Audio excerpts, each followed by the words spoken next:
Saúdo os amados irmãos com a paz do Senhor Jesus.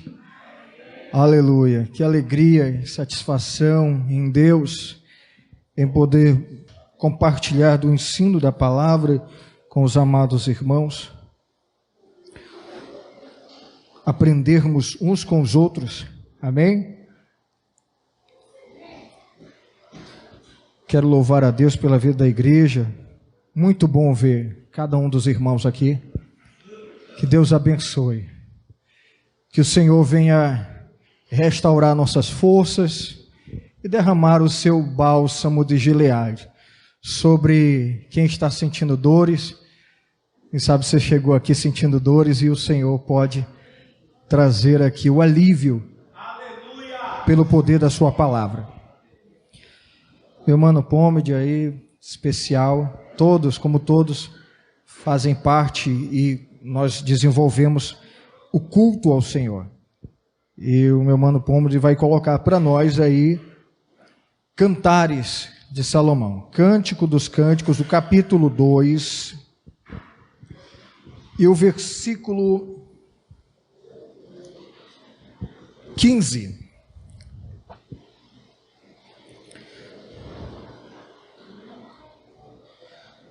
Cântico dos Cânticos, ou Cântico ou Cantares de Salomão, no capítulo 2, versículo 15.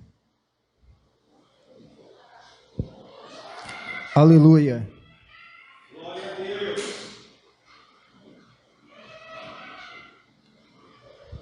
Aleluia, Deus. Glória a Deus. Quantos encontraram, amém?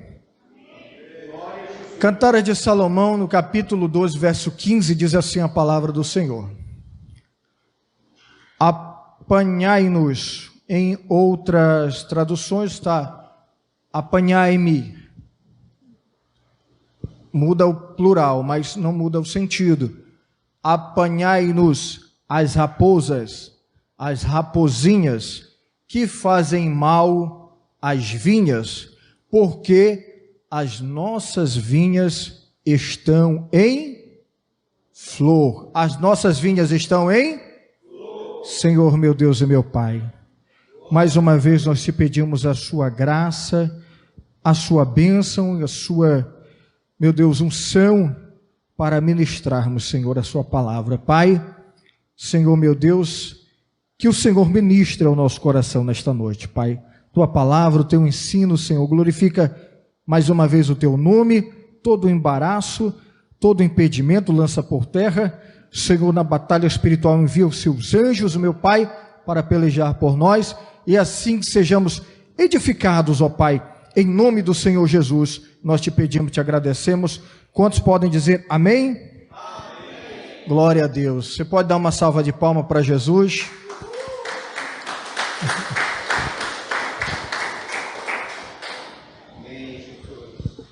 Cantares de Salomão, um dos livros poéticos da Bíblia, né? E por ser um livro poético, muitas vezes, quando fazemos a leitura, não compreendemos. Tudo bem, precisamos entender, estamos aprendendo cada dia mais e o Espírito Santo vai nos ensinando a sua palavra.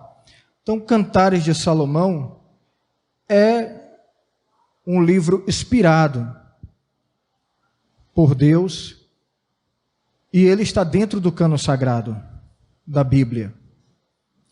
Cantares de Salomão, como já diz, o escritor é Salomão, e nos fala sobre a união, o amor do rei Salomão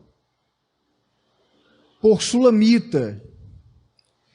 Ele a encontra em uma de suas vinhas e a tira daquele lugar e a honra,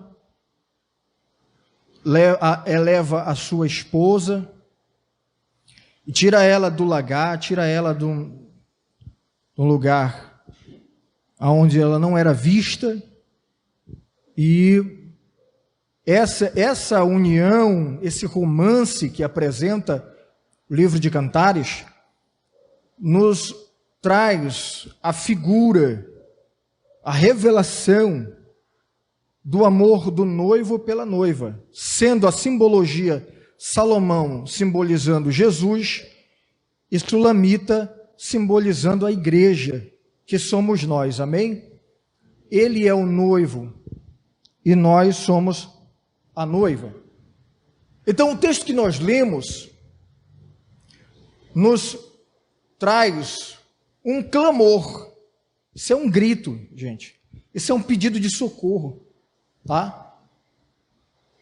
Quem está gritando e quem está pedindo socorro? A Sulamita. Então, nós temos nos Cantares, algumas traduções, tem a divisão, o esposo fala, a esposa fala. Por que nós vemos o termo esposa? Porque no casamento hebraico não existe o termo noiva, o termo noivo, não é? Quando eles estavam noivos, eles estavam desposados. Então, por isso que alguém pode confundir, né? Mas o termo é esposo, esposa, para entendermos no nosso dia, na nossa cultura, o noivo, a noiva. Amém? Então, essa simbologia, qual é o tema que nós vamos dar a esse ensino, a esse estudo? O tema é vencendo as raposas que destroem as nossas vinhas. Vencendo as raposas que destroem a nossa vinha. Agora, para que nós possamos entender o texto, eu gostaria de levar a sua atenção ao verso 10 do mesmo capítulo, capítulo 2 de Cantares, e o verso 10. Ali é um diálogo do noivo com a noiva, certo? E ali diz: o meu amado fala e me diz: levanta-te, meu amor, formosa minha, e vem. O noivo está chamando a noiva para uma comunhão. Se ele está chamando e dizendo levanta-te, é porque ela está deitada. Qual é o momento em que se está recolhido na sua casa?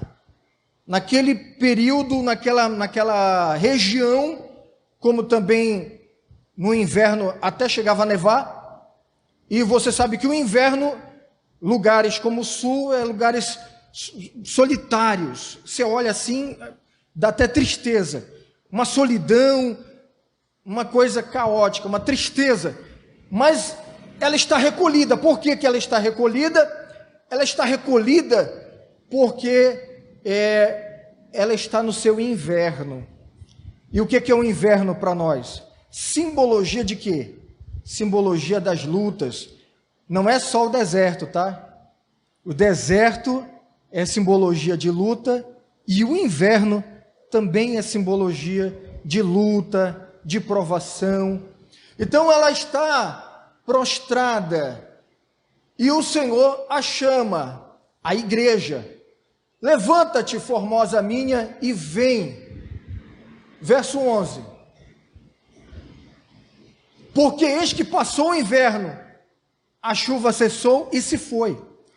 Então ele está dizendo à sua noiva: você precisa se erguer, você precisa se levantar. Porque qual é a tendência quando nós passamos lutas? A tendência é querer ficar prostrado.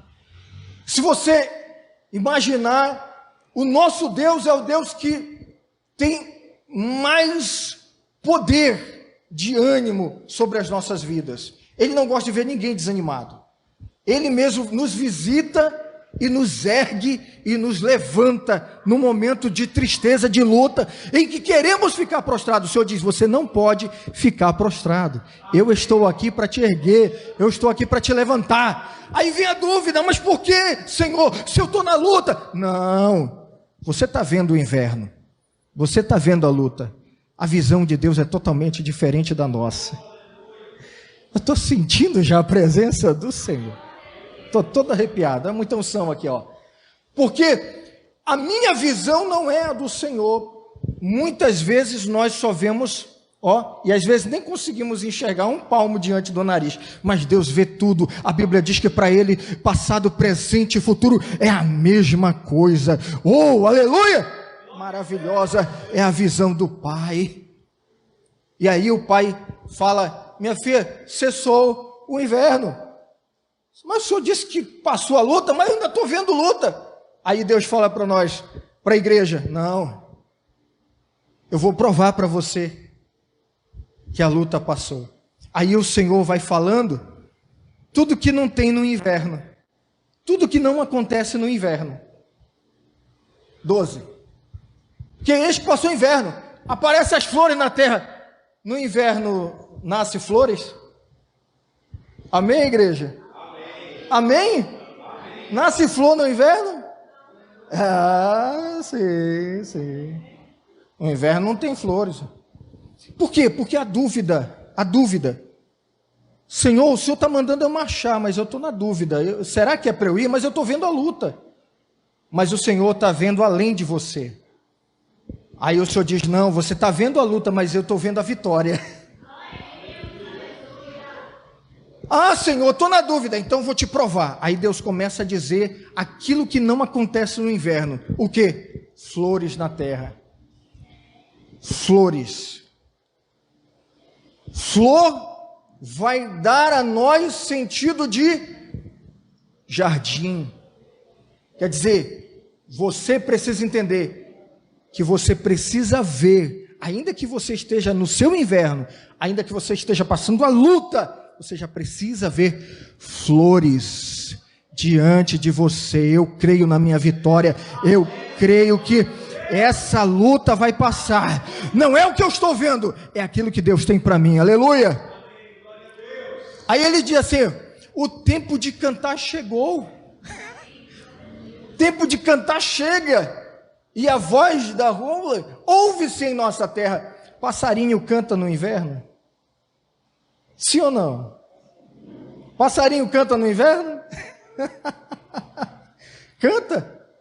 Não. Tempo de chuva, os bichinhos ficam tudo acomodados, mas você tem que entender que há um canto, e esse canto é de vitória. Você tem que abraçar a visão do Pai, a visão de Deus. Parece uma pregadora que diz: eu não prego o que eu vivo. Aí o pessoal ficou: eu prego, eu não vivo o que eu prego, eu creio no que eu prego. Aí o pessoal ficou admirado que ela usou um joguete de palavra. Aí ela foi explicar: não, porque se eu estiver passando luta, eu vou pregar negatividade. Se eu estiver passando pela morte, eu vou pregar derrota. Não. Eu acredito que em meio às lutas e aflições, o Senhor está conosco para nos dar a vitória, aleluia. E é assim mesmo que é a visão do crente. O mundo está caindo embaixo, mas a gente está glorificando o nome do Senhor. A luta está aí pegando, mas a gente está adorando ao Senhor. Porque, pessoal, nós não somos daqui não. Nós somos do céu. Nós somos celestiais, amém? Então, o 13, olha lá. A figueira já deu seus figos verdes, e as vides em flor exalam o seu aroma. Então ele diz: eu estou te dando a palavra. Ah, Senhor, mas eu estou na dúvida. E Deus está dizendo: eu já estou te dando a palavra. Não é o que você vê, você tem que acreditar na minha palavra. Eu estou dizendo para você que já tem flores, que os passarinhos já estão cantando e que o teu tempo de cantar chegou. Então você tem que crer nisso, você tem que crer na minha palavra e não nas circunstâncias que te cercam. Então o Senhor diz: levanta-te, meu amor, formosa minha, e vem. Ó como o Pai é carinhoso com a igreja. A igreja é a vida de Jesus. A igreja é a vida de Jesus. Levanta-te, formosa minha. Não fica prostrada, mas levanta e vem. Quando o Senhor chama, Ele está chamando para adoração, Ele está chamando para comunhão, Ele está chamando para um momento de oração, para um momento de busca ao Senhor. Já está reclusa, está recolhida, e Ele está chamando: vem, 14. Pomba minha, termo carinhoso, certo? Termo carinhoso. Olha como o noivo se refere à noiva. Pomba minha, por que esse termo carinhoso? É uma ave que não é nem tão exótica, é uma ave simples, sim ou não? Mas, da antiguidade, qual era o correio da antiguidade? Qual era o WhatsApp da antiguidade? Qual era o e-mail da antiguidade? Era fumaça. Só isso, meu pastor?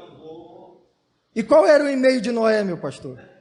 Era o Ah, sim. Mas você falou o nome da pessoa. Né? Noé. Amém. Noé já estava numa fase já. Então era uma... Eles usavam fumaça, mas fumaça era mais para os indígenas. Mas o povo de Israel usava pombinha, como aquela que levava a mensagem. Até os filmes épicos a gente vê colocando a mensagem na canelinha e ela voando e entregando a mensagem. Quer dizer, olha o que o Senhor te chama carinhosamente, porque você é portador da mensagem dele. Ah, não, se eu fosse você, eu dava um glória daquele de sacar o sapato fora. Oh, ainda dá tempo, aleluia. Tu andas pelas fendas das rochas, no culto das ladeiras, mostra-me a tua face, faze-me ouvir a tua voz. Ó, oração, diga comigo, oração. Deus está chamando para a oração a sua igreja. Quero ouvir a tua voz, fala comigo, vem na minha presença, mostra a tua face, porque a tua voz é doce. Oh, se tinha alguém que tinha dificuldade de orar, já entendeu hoje que o Senhor gosta que a gente fale com Ele em oração, porque para Deus a voz dele é doce. Se a voz dele é maravilhosa para nós, hein? E Ele diz para nós, a tua voz para mim é doce, a tua face é graciosa. 15. Aí no 15, nós vemos um clamor. Um clamor. Que clamor é esse? Apanhai-me, raposa. Isso é um grito, gente. O grito da sulamita. Apanhai-me, da noiva. Apanhai-me as raposas e as raposinhas, que fazem mal às vinhas, porque as nossas vinhas estão em flor. Agora, nós precisamos entender que ela está em um lugar. Que lugar é esse que ela está? Ela está na vinha. A sulamita, ela pisava uva no lagar. Na vinha, que é a vinha? Plantação de uva. Tinha o quê? A torre de vigília, tá? E tinha o lagar, que era o tanque onde se pisava as uvas, para se destilar o vinho. Então ela tinha uma função, ela tinha recebido uma vinha para tomar de conta. E ela estava nessa vinha, trabalhando nessa vinha. Então ela pisava as uvas no lagar, era a função dela, o trabalho dela na vinha, e também tomava conta da vinha, porque ela tinha que subir na torre, para sempre ficar espiando ao redor da vinha. Se a raposa entrava para destruir a vinha. Agora, só que, por que é isso que nós queremos entender? Nós vamos fazer a interpretação e depois nós vamos caminhar para ver as raposinhas que entram na vinha. Então, qual é a concepção de vinha que nós temos? O que será a vinha para nós, fazendo uma aplicação? O que é a nossa vinha? É tudo aquilo que o Senhor nos dá. Quem está entendendo, diga amém. O que pode ser a minha vinha? A minha vinha pode ser a minha família.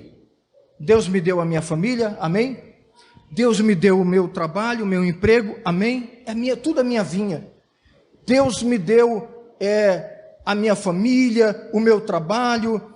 Deus me deu uma função na igreja, para trabalhar, para fazer a sua obra.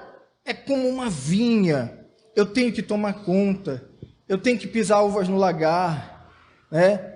Porque o que é pisar uvas no lagar? A sulamita pisava uvas no lagar, destilava o vinho. No outro dia, onde é que estava o vinho? Na mesa do rei. Então, não há coisa mais alegre. Se vinho é simbologia de alegria, felicidade, qual é a alegria do pai?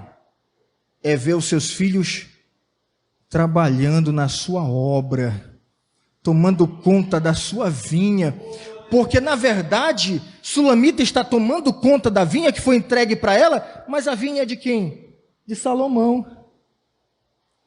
Então, tudo que temos é nosso? É nosso porque nos foi entregue, mas tudo pertence a Ele, tudo é dele, tudo é para Ele. A Ele a glória, a Ele louvor. Já comecei a sentir um azeite de novo caindo aqui. Tudo pertence a Ele. Nós vamos prestar conta de tudo para Ele. Então essa vinha, é isso que nós temos em nossa vida. A nossa vida, o cuidado com ela, o cuidado com a nossa vida, o cuidado com o nosso proceder. E a alegria do Pai é nos ver na vinha. E estamos na vinha, mas o que o Senhor disse para os apóstolos? Ela está em oração com o noivo chamou ela para orar, mas ela não só pisa as uvas no lagar, como ela também sobe na torre de vigília. O que Jesus falou para os discípulos? Orai e vigiai. Foi assim? Hã? Olha a ordem. Vigiai e... Ah, sim, primeiro vigia. Né? Vigiai e orai. Então, ela tinha que tomar conta da vinha dela. Mas, meu pastor, se ela está gritando por socorro, SOS, SOS, apanhai minha raposa. O que dá a entender? Que as raposas entraram na vinha, na plantação de uva. As raposas entraram, as raposinhas entraram. Mas aí está escrito no texto que elas fazem mal para as vinhas, fazem mal, e nós vamos entender o que elas fazem. No contexto, na história extrabíblica, o que elas fazem? E ela diz, apanhai, me ajuda, alguém aí me socorre. Né? Ela grita, presbítero Robson, corre lá na minha vinha, vai lá que a raposinha entrou lá. Se ela está gritando por socorro e pedindo para ajudar, ela não está na vinha, sim ou não? Ela não está na vinha. Onde é que ela está? Cantares, capítulo 1, e o verso 6. Onde é que ela está? Isso é ela falando. Não olheis para eu ser morena, porque o sol resplandeceu sobre mim. E os filhos de minha mãe, o filho da mãe dela é o que para ela? Os filhos de minha mãe indignaram-se contra mim e puseram-me por guarda das vinhas deles. A minha vinha, porém, você está vendo aí. Então ela não está na vinha dela. Ela não está tomando conta da vinha dela. É claro, por isso que ela pede socorro. Por isso que ela pede para ajudar, porque ela não pode ir lá. Mas era para ela estar onde? Na vinha dela. E onde é que ela estava? Não fica com raiva de mim, não. Vira para o seu irmão que está do seu lado. Bota a mão no ombro dele e diz assim para ele, com todo carinho: cuida da tua vinha, meu irmão, que da minha cuido eu, pelo amor de Deus. Ai. Qual é o problema? Qual é o problema? Né? Qual é o cerne aí? É não cuidar da sua. Né? Tem gente que, sabe, deixa o inimigo entrar. A priori está cirandando, mas aí não vigia. Por quê? Porque não cuida daquilo que é seu, daquilo que pertence a ele, que Deus deu para ele, e está preocupado com o dos outros. Olha, não é taca não, tá? Eu ensino, é a Bíblia, não estou batendo em ninguém. Então, o que o inimigo faz? O inimigo vê que abre-se portais, abre-se portas, legalidades. Amém? Então, qual é a situação aí? Ela não está na vinha dela. Você volta lá para a referência, meu mano Pomide, que é o 15, né? 2,15. Olha lá. Banhai-nos as raposas, as raposinhas. Está pedindo socorro que ela está tomando conta da vinha dos outros. Que fazem mal às vinhas. Por que elas fazem mal às vinhas? Olha só, olha só, olha só. Tem um cara, eu não sei se ele baseou nesse texto. Tem um cara aí no mundo, né? Que ele canta, já até morreu ele, a raposa e as uvas. Tá? A raposa e as uvas. É até cantor de brega ele. Eu cito o nome dele? Aqui nós não sabemos. Nós não sabemos disso não. Só que é o poeta ignorante, porque raposa, nem a raposinha come uva. Raposa não gosta de uva. Então, o que é raposa na nossa aplicação aqui? A raposa é simbologia do diabo e das ações de Satanás. Entendeu? Então o diabo vai e entra e bagunça na vinha, né? Olha só, porque as nossas vinhas estão em flor. Então há uma verdade espiritual nisso, há uma verdade, há uma revelação espiritual nisso. O que a raposa faz quando entra na vinha? Ela não está preocupada em invadir a vinha quando a vinha tem uva, ela não come uva. O que a raposa se alimenta quando ela está com fome é do sumo da raiz da vide. Ela não se preocupa com uva. Então o que acontece? Quando a vinha está em flor, ela vai lá, cava no pé da planta e chega na raiz, ela morde a raiz e suga o sumo da raiz. É alimento para ela isso. Então, automaticamente, quando ela faz isso, a flor murcha. E o que é a flor? Vou dar um exemplo nosso paraense. Quem conhece jambo, né? Como é que fica a árvore do jambo? Mais ou menos assim, um exemplo próximo. Ela vai dar o fruto, mas antes do fruto ela fica cheia de flores. O que são aquelas flores? São justamente os frutos. Acontece uma transformação. Aquelas flores, elas vão tomando a forma e se transformam no fruto. Primeiro vem as flores, depois o fruto. Então o que acontece? O diabo aqui, a raposa, ela sabe que nós crentes, nós estamos tomando conta da vinha. E tomando conta da vinha, a gente produz o fruto. E a Bíblia nos fala que nós produzimos em nós o quê? O fruto do Espírito Santo. O fruto do Espírito Santo é o quê? 9 virtudes. Quais são elas? Amor, alegria, paz, longanimidade, benignidade, bondade, fé, mansidão e domínio próprio, temperança, domínio próprio. Então, isso, meu querido, isso arrebenta, desfaz com as obras de Satanás.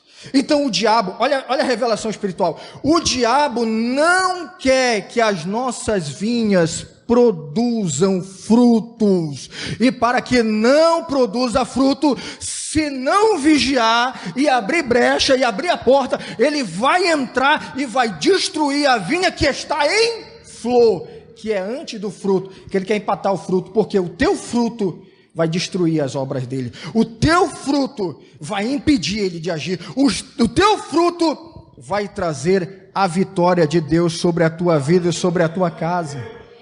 Amém? Então, diante dessa compreensão, a gente compreende agora, né? Quem é que está tomando conta da vinha? Sou eu. O que é a vinha? É a obra de Deus, é a minha vida, é tudo aquilo que Deus me dá. E o que é a raposa? O diabo. Pronto, já pontuamos quem é quem aí.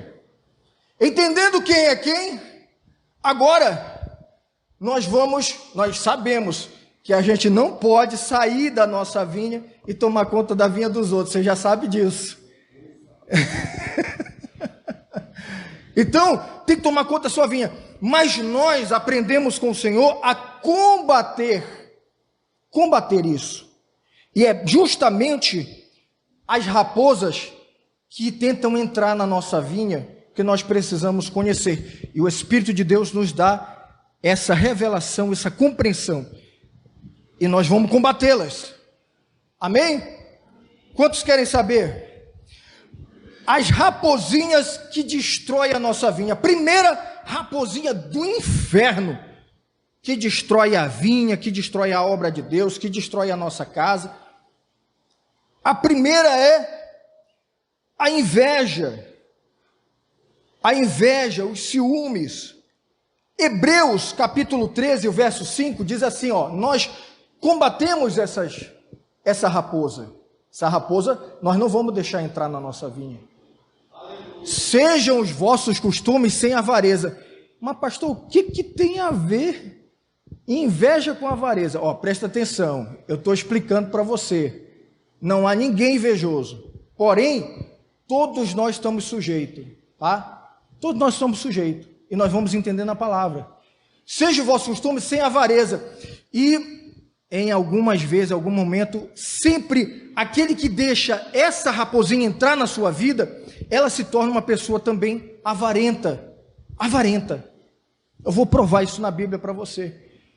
Seja o vosso costume sem avareza, contentando-vos com o que tendes. Porque o que acontece com o invejoso? Ele vê o que o outro tem, que é para ele.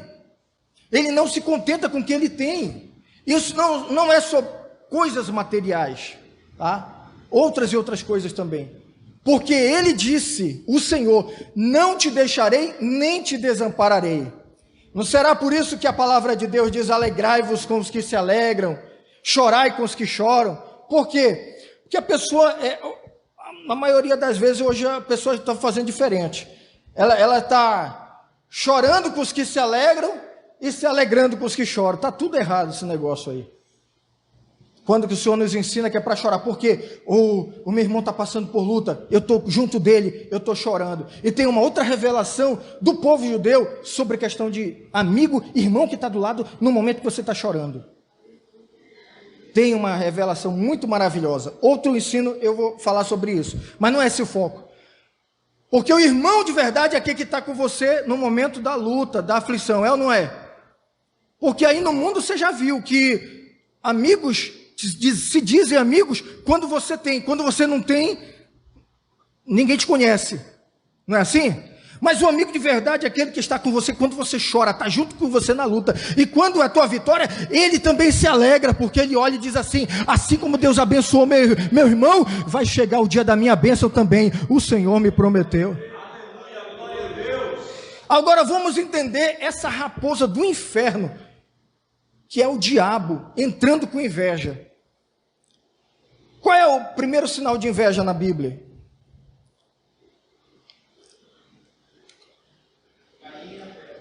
Isso, então vamos lá para Gênesis 4.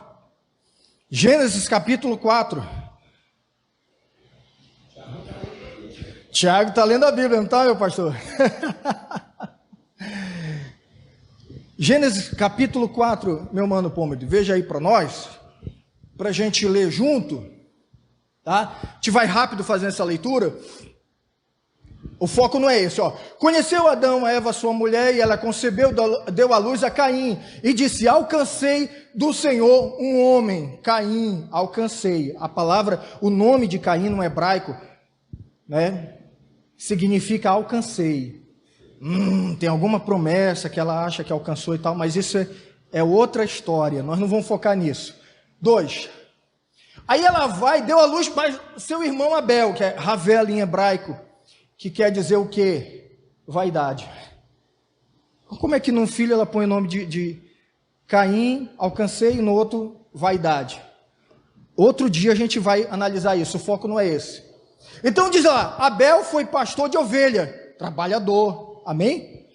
Caim foi o quê? Lavrador da terra, os dois trabalhadores, sim ou não? Sim. Então o que eles vão fazer agora? Eles vão ofertar. Por que eles vão ofertar? Porque eles aprenderam a cultuar. Isso aqui é uma foto que é batida no texto do momento do ofertório. O que está acontecendo ali? Um culto. Quem foi que ensinou eles a cultuar? Os pais. Então eles vão adorar agora. 3. Ó. E aconteceu ao cabo de dias. O que é cabo de dias? Final de dias. Fim de dias. E aconteceu que ao cabo de dias, que Caim trouxe do fruto da terra uma oferta ao Senhor. O que é que Caim fez? Ele tem uma plantação, acontece a colheita. No último dia da colheita, na colheita mais mirrada, o resto, porque no fim de dias, ao cabo de dias, no final do tempo de uma plantação, irmão, só é resto. Por que ele vai fazer isso, ofertar a Deus o resto? Porque ele é avarento. Olha só, mas ele também é invejoso. Ele é avarento e invejoso. Por isso que Deus fala para o povo, vocês não sejam avarentos e também para com esse negócio de inveja. Até tudo ligado, meu pastor. Glória a Deus, aleluia. Olha, e acontece que ao cabo de dizer, Caim trouxe o fruto da terra, sua oferta ao Senhor. 4.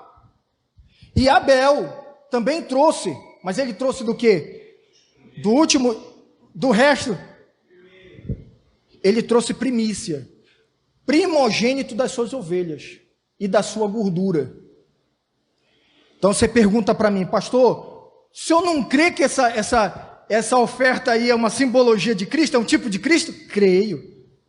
Mas eu posso te dizer que não só por isso Deus olhou para Abel, mas porque assim, volta lá, não, fica aí, olha só, precisão, olha só, que coisa maravilhosa, olha só, é aí nesse texto, ele dá a primícia.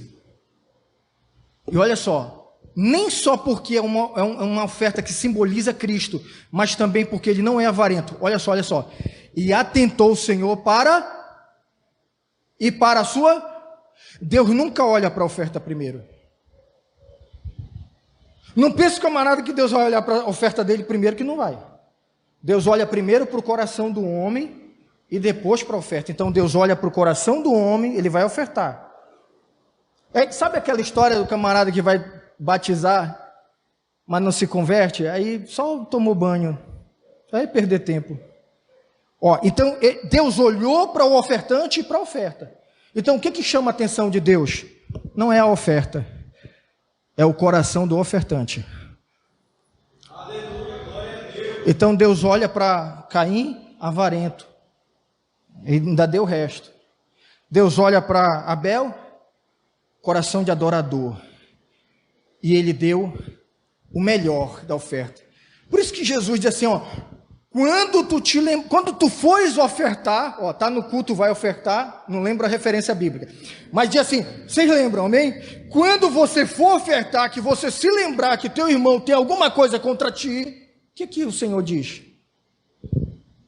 Encosta a tua oferta, vai te reconciliar com o teu irmão e depois vem e oferece a oferta. Amém? Mas ninguém deixa de ofertar aqui por essa verdade bíblica. Nós sempre vamos ofertar, mas eu quero que você entenda isso, que algumas pessoas podem pensar que barganham com Deus, e com Deus não se barganha. Amém?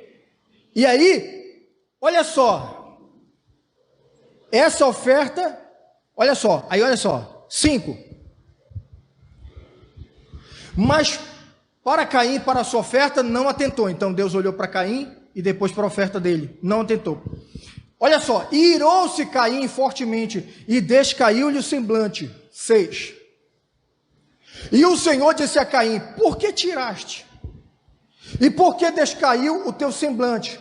Olha só, irmãos, por que descaiu o teu semblante? Olha o que Deus diz para ele. 7. Se bem fizeres, ele fez mal, ofertar resto, e agora ele fica enciumado porque Deus olhou para Abel e não olhou para ele. Aí ele diz, se bem fizeres, não é certo que serás aceito? Isso é Deus falando para Caim. E se não fizeres bem, o pecado jaz à porta. Então o que Deus está falando para Caim? É o seguinte, e sobre ti será o seu desejo, mas sobre ele deves dominar. Então, o que acontece? Não existe ninguém invejoso, gente. Existe a situação seguinte, nós somos sujeitos a uma inveja. Quem está entendendo, diga amém. Porque, olha só, o diabo bate na porta, O que Deus está dizendo para Caim? Ó, o diabo está colocando inveja, bate na porta, deixa eu entrar. Quer dizer, quem abre a porta? Quem tem a chave. A chave não está na mão do diabo, a chave está na nossa mão. O que diz lá em Apocalipse? É 2, 3, 20, 22. Eis que estou à porta e bato. Olha Jesus, ó. Eis que estou à porta e bato. Se alguém ouvir a minha voz e abrir a porta, eu entrarei e cearei com ele e ele comigo. Então quer dizer, quem é que tem a chave? Quem é que tem a chave? Diga assim, eu. A chave quem tem sou eu. Então o que acontece? Eu identifico. Quer entrar? Não, aqui você não entra. A chave está na minha mão. Mas quando Jesus bater na porta, ei Jesus, eu abro a porta e escancaro a porta e disse, Senhor, pode entrar e tomar conta, aleluia, essa casa é sua, como diz o hino. Toma conta de tudo, Senhor. Então, a inveja não é que a pessoa... Você olha para mim, pastor Pablo, o senhor pode ser sujeito à inveja? Posso. Eu sou sujeito. Eu posso sentir inveja. Eu posso sentir inveja. Só que, olha a maturidade. Na mão de quem está a chave? Na minha. E eu vou vencer. Um irmão chegou comigo e disse assim, pastor, o que eu faço para vencer os maus pensamentos? Porque o diabo não entra na mente da gente, ó, presta atenção, o que eu estou falando, o diabo não entra na mente da gente. Mas o diabo, ele sopra, né? As mentiras, quer dizer, a raposinha tentando entrar na vinha. O que acontece? Eu falei para ele o seguinte, ó, vem cá, você está aqui, aí vem um pássaro, e o pássaro quer fazer um ninho na sua cabeça. O que você faz? Ele disse, pastor, eu faço assim. Você vai bater, não vai? Ou você vai deixar ele fazer ninho na sua cabeça? Vai deixar ele botar ovo na sua cabeça? Fazer caquinha na sua cabeça? Não, pastor. O que você vai fazer? Vai bater. Então, qual é o seu procedimento? Aquele pensamento ruim. Eu te repreendo em nome de Jesus. Aqui não entra, aqui só entra a palavra, aqui só entra louvor, aqui só entra Deus. A chave está comigo. Eu não vou deixar o diabo fazer ninho na minha cabeça. E Deus falou isso para Caim. Ó, mas aí você já sabe a história. Ele não ouviu Deus, abriu a porta para o diabo e aí, né, se arrebentou. Essa é uma raposinha que destrói vinha. Irmão, aqui não tem, né? Se tiver só de Manaus para lá. Mas eu louvo a Deus que aqui não tem. Aqui não tem isso, porque aqui só tem crente que tem chave. Mas analisa uma coisa comigo, que uma obra, inveja numa obra, destrói. Não é verdade? Destrói uma obra. Às vezes o pastor está trabalhando ali, sabe? Aí a situação da sulamita, ela só vai pedir socorro depois que a bronca já estourou. Aí só quer procurar o pastor depois que a bronca já estourou. Tem que procurar antes, gente. O que é melhor, a vacina ou o remédio? A vacina é para prevenir, meu irmão. O remédio toma quem já está doente, quem já pegou o vírus. Então qual é a dica de Deus para nós? Eu estou passando por uma luta, eu estou passando por um problema, mas eu não vou deixar isso virar uma bola de neve, para depois que tiver estourado, para depois que a raposa já entrou na vinha, está tudo arrebentado, aí eu vou procurar o pastor aí, meu Deus do céu, aí o pastor fica numa situação que, como é que ele vai dar jeito? Como é que ele vai ajudar? Como é que ele vai aconselhar? Então, como é que se acaba com o mal? É na raiz, é no início, no começo. Então isso é uma raposinha que destrói a vinha. A inveja. Quem entendeu, diga amém. Amém. Segunda raposinha que destrói as nossas vinhas. Qual é? Disse Deus, Êxodo 16, 8.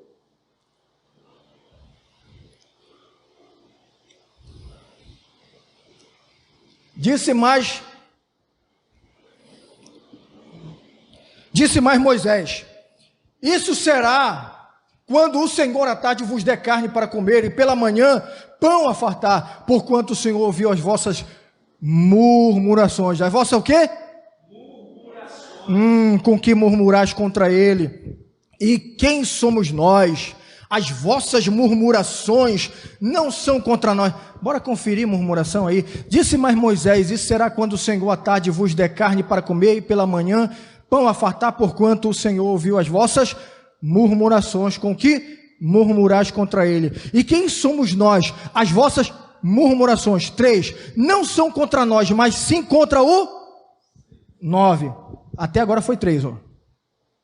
Depois disse Moisés a Arão: dize a toda a congregação dos filhos de Israel: chegai-vos à presença do Senhor, porque ouviu as vossas murmurações.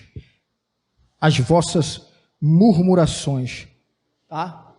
Então, nós vimos aí 4 vezes o verbo murmurar.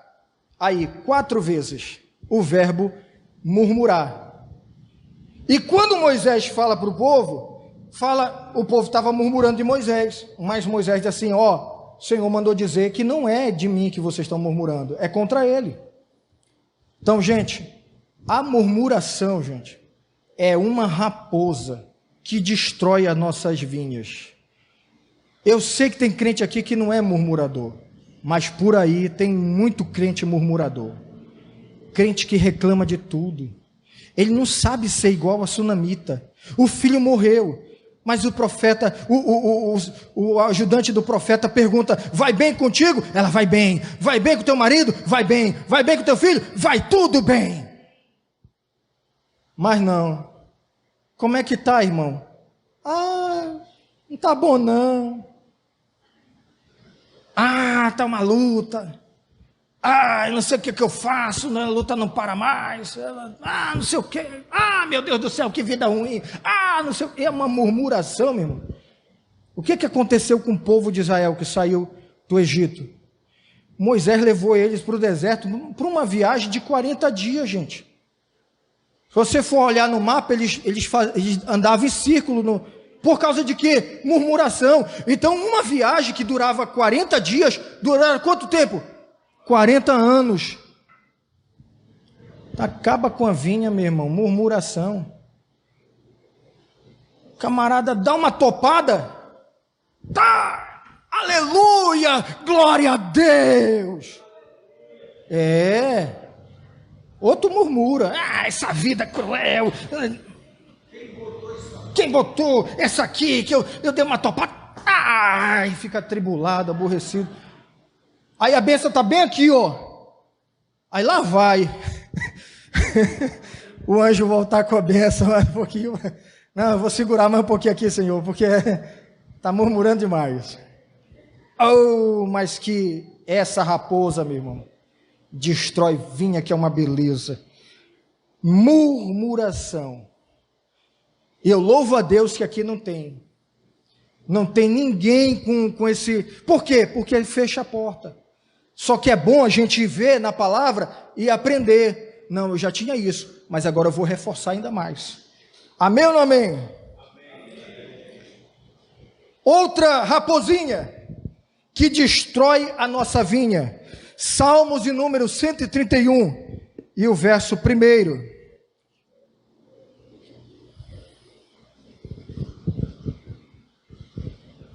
Isso é o salmista Davi dizendo: Senhor, o meu coração não se elevou, nem os meus olhos se levantaram. Não me exercito em grandes matérias, nem em coisas muito elevadas para mim. O que é isso aí? Que raposa é essa que destrói a nossa vinha? Orgulho. Orgulho, também conhecido como arrogância. Olha a humildade de Davi. Davi diz assim: o meu coração não se elevou, nem os meus olhos se levantaram. Como é o jeito do orgulhoso, do arrogante? É nariz empinado, né? Nariz empinado. O senhor lembra aquele texto que mostra lá em Provérbios? É 16.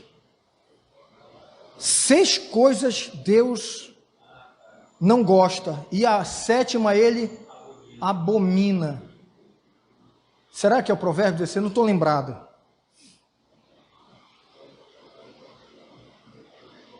Seis coisas É isso aí? Não? É outro texto, né? 6 coisas o Senhor, meu pastor vai achar ali, depois ele me diz. Aí então, como é que o arrogante faz? Ó, nega a palavra dele. Ó, anda assim, ó. Você já viu gente assim, ó? Você já viu você falar com gente que te olha assim, ó? Aqui não tem. Provérbios 6, meia 16. Não é 16, é 6, 16. Ó, estas coisas o Senhor odeia. Ele odeia. E a 7ª, sua alma abomina. O que é abominar? Abominar é vomitar. Olha, vai lá, 17. Olhos altivos.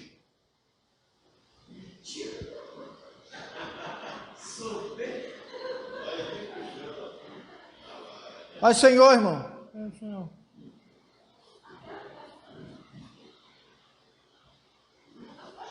Não é? O orgulhoso, o arrogante, você sente. O que a pessoa quer passar para você? Que é melhor. Mas não é. Nós somos pó. Vamos para onde? O pó vai para o pó, de onde veio. O espírito vai para Deus. E a alma, aonde você escolheu. Se você escolheu Jesus, vai para o céu. Se não escolheu Jesus, sinto muito em dizer. Os internautas estão assistindo, né? Então, sinto muito em dizer. É um inferno. Ah, mas o inferno Deus fez para Satanás e os seus anjos caídos. Foi. Mas quem é arrogante, desobediente, não quer Deus, fica igual a posição de quem? Do rebelde Satanás. Então só cai lá o rebelde. Então o diabo cai lá porque ele é rebelde. Então escolhe. Olhos altivos, língua mentirosa, mãos que derramam sangue inocente. Olha lá, 18. O coração que maquina pensamentos perversos. Olha só, o que eu falei ainda agora. Pés que se apressam a correr para o mal. 19. A testemunha falsa que profere mentiras. Isso eu preguei noutra feita, explicando que não pode ter testemunho falso. E o que semeia, contenda entre os irmãos. Semeia contenda entre os irmãos. Eu tive um obreiro, não vai nem dar para terminar o restante das raposinhas, porque o horário já está avançado. Mas eu vou ver se consigo. Sabe o que o obreiro fazia? O obreiro fazia assim, ó. O obreiro ia lá com outro obreiro e catava tudo. Aí vinha comigo. O obreiro é meu irmão, é ou não é? Aí ele traz contenda, semear contenda entre os irmãos. Aí ele, pastor, é isso, aquilo, outro, ele fala mal do Senhor. Quando era no culto, o que era para acontecer? Já que eu sei que o camarada fala mal de mim, o que é para acontecer? Pai, Senhor, pastor, toma vergonha na cara, rapaz, nem te conheço. Vai morrer para lá. Você fala mal de mim, rapaz? Então, o que foi que eu fiz? Meu pastor, paz do Senhor, meu amado, recebe um beijo, eu te amo em Cristo Jesus. O que é isso? Falsidade? Não. Eu vou mudar? Não, meu irmão. Você conhece o adágio que diz assim, cada um só dá o que tem. Eu só tenho amor para dar. Eu só vou dar amor. O que eu vou mudar? Sabe o que aconteceu com o obreiro? Aí o obreiro chegou depois comigo e disse, pastor, o senhor não fez nada, o senhor não brigou com ele, o senhor não falou nada, o senhor não mudou com ele. Eu digo, não mudei, nem vou mudar, meu irmão. Primeira coisa, a gente não pode dar ouvido para tudo que chega para a gente. A primeira coisa que a gente tem que tomar cuidado, que quem traz, a minha preocupação não é quem está sendo mencionado, mas quem está trazendo. Aí eu fico preocupado. Mas eu não vou mudar por quê? Porque eu não vou deixar essa praga dessa raposinha entrar na minha vinha. Eu vou continuar sendo o mesmo. Porque que eu identifiquei? Contenda entre os irmãos. E não vai acontecer isso, meu amigo. Esse demônio já caiu por terra em nome de Jesus. Eu não vou mudar, eu sou o mesmo. Não é assim que a gente tem que ser, como servo de Deus? Amém? Jesus sabia um monte de coisa lá e... olha aí, o Judas. Não, deixa ele aí. Senhor, o Judas. Deixa ele aí. Senhor, Pedro. Deixa ele aí. Jesus mudou? Não, Jesus era o mesmo. Amém? Vamos para outra raposinha que destrói a nossa vinha. Outra raposinha que destrói a nossa vinha. Lucas, capítulo 17, versículo 3.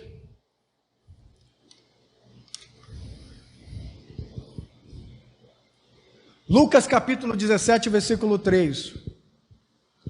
Olhai por vós mesmos.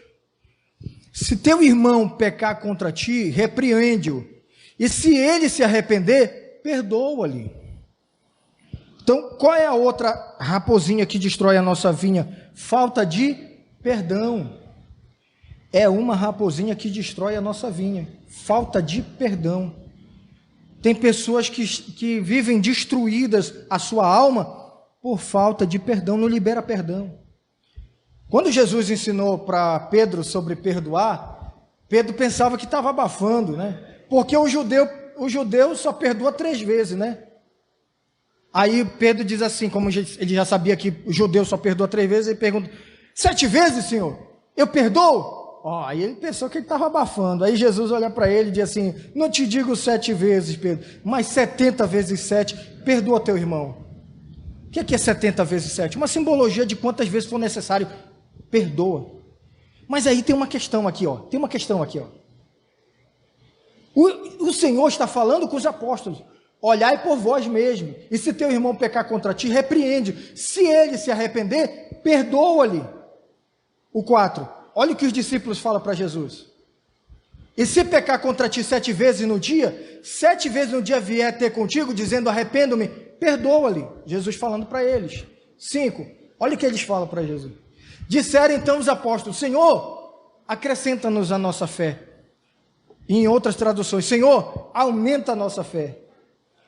Só que eu, na minha ignorância, aí o tic-teco ficou batendo aqui. Eu digo: uai, não era para ser amor, não? Aí eu fiquei com aquilo martelando, né? Se fosse eu, ia dizer: Jesus, aumenta meu amor, né? Olha, a pessoa erra contra mim, eu tenho que ter muito amor. Não é nada disso, não. Não é nada disso, não. Os discípulos não erraram, não. Aumenta a nossa fé mesmo. Porque o camarada errar tantas vezes com você, é preciso você ter muita fé de que ele vai mudar. Então os discípulos não oraram, não pediram errado, pediram certo. Senhor, acrescenta-nos, aumenta a nossa fé. Por quê? Porque o fato da gente perdoar é amor. Mas se o camarada erra tanto, aí eu já tenho que ter muita fé. Aumenta a nossa fé, muita fé. Para quê? Para crer que ele vai mudar. E eu poder liberar perdão para ele. Porque tem gente que, nesse eu não acredito mais. Falta de fé. Eu não vou perdoar porque eu não acredito mais na mudança dele. Falta de fé. Aí os discípulos sabiamente dizem para Jesus: Senhor, aumenta a nossa fé. Multiplica a nossa fé. Amém? Quem tem a fé multiplicada aí? Hein? Quem tem a fé multiplicada aí? Jesus, aumenta a nossa fé. Amém? Aumenta a nossa fé. Vamos ficar de pé?